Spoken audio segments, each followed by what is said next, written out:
4. Website, App, and Presentation by Ivy Neal. Website selected, worldgeographygames.com. App selected, Google Earth. Topic of lesson, a social studies lesson over world geography. Website, World Geography Games. This website is a great way for students to test or build their geography skills for places all around the world. Teachers can assign students different locations to practice, and this interactive site will allow students to quiz themselves from the United States to continents to countries within a continent. Each region can also be further broken down into individual countries, and students can practice on the provinces or states within that nation. Capitals can also be reviewed, as well as flags, mountains, ocean, rivers, battles, or monarchies. This website is a great way to reinforce the skills taught in class and can work as a wonderful homework assignment. This is a screenshot of the website over the South American portion. Each circle comes with an interactive quiz for the students to complete upon clicking on it. Mini lesson. I will use the following standard to teach this lesson in my 5th grade classroom. According to the Social Studies Standard for the 5th grade, SSO 54.1.2, it states, students will use geographical tools to locate and describe major landforms, bodies of water, places, and objects in the United States by their absolute location.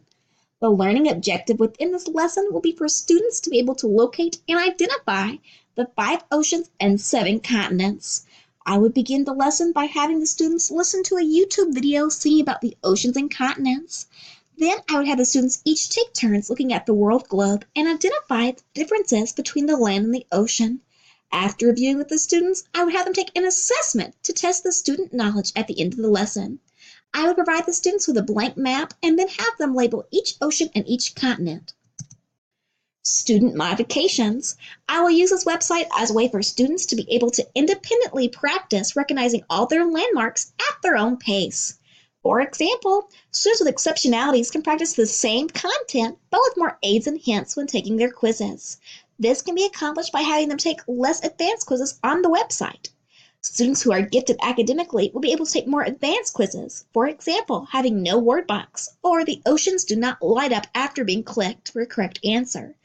Or I could also have the gifted students take more quizzes over various content. Students who are learning English as their second language, also defined as ELL, can have the quizzes read to them in another language by simply adjusting the chosen language on the website settings. Students performing at grade level will be able to take the generally assigned quizzes on the website that I have provided. My app selected was Google Earth. This app is a wonderful way for students to be able to see the whole world from the screen of an iPad, thus creating a virtual field trip. Students can see the oceans and lands all the way down to cities, streets, and houses. The images in the app starts out as Earth as a whole, and each time you zoom in, the app allows you to get a closer view of the landscape.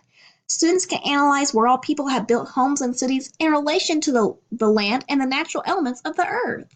This app is free and can be used as a scavenger hunt to allow students to independently work and observe the world in which they live.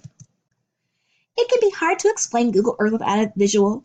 Here's an example of how students can have virtual field trips by zooming into different locations around the globe and learn about the various landmarks in a wide range of nations.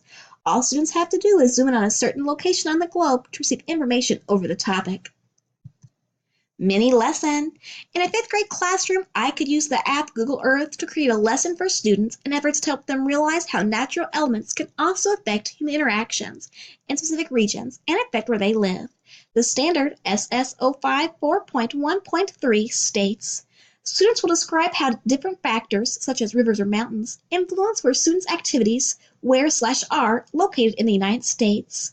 I would create a list of regions and would have the students write down the various physical factors of that region and how this affects the human interactions there, such as how close their civilizations are built to natural elements. My objective for the lesson is that students will be able to identify the cause and effect that cycle when you have natural elements and human interactions when it comes to the creation of human resources in different regions of the world. Student modifications.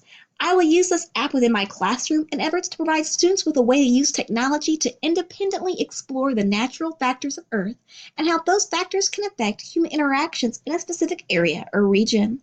Students who are academically gifted can provide more in-depth research other than the with natural factors or human interactions, such as they can provide a brief outline of why certain materials were chosen when building these landmarks in order to withstand the certain elements that may be in that region.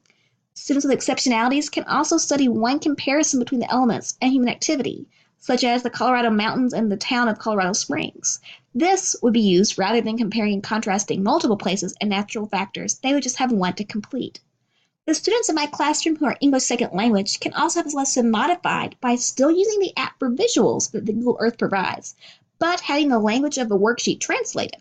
For fun, these students could also research their native countries and share with the class the natural elements and human interactions that were in their old hometowns.